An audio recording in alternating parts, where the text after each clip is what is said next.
In today's video, I'm going to teach you Webflow, how to hide a section, desktop, mobile, or conditional display. Let's jump right in. First, make sure you're inside your Webflow project in the designer.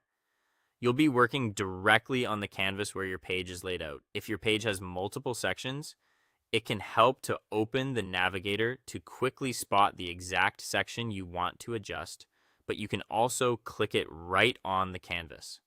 Select the section you want to hide. You'll know it's selected when you see its blue outline and its name at the top of the canvas. Double check that you've got the whole section element, not just a container or a div inside it. Hiding the correct element ensures the spacing and layout respond the way you expect.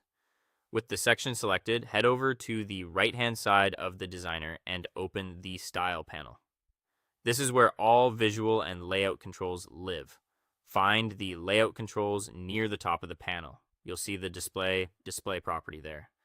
Change the display to none. The moment you do, the section disappears from the canvas because it's been removed from the page flow.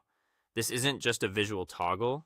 It removes the element from layout and from screen readers on that breakpoint, which is perfect when you don't want the section to appear at all.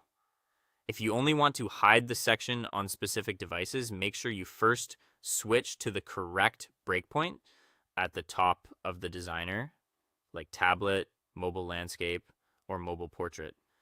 Then set the display to none there. Webflow's styling cascades, so hiding something on a smaller breakpoint won't hide it on larger ones unless you do it at the base breakpoint. To bring the section back later, reselect it in the navigator and change the display back to its original value, typically block for a section. You can also use undo if you just hit it by mistake. After making the change, use preview to confirm the page flows correctly and publish when you're satisfied. A quick note on strategy. Display none is great for device-specific or permanent removals. If you're exploring content that appears only under certain data conditions, that's handled with conditional visibility in element settings, which is a different approach from what we covered here. That's it. You opened your project, selected the right section, went to the Style panel, and set the display to none. Simple, precise, and effective.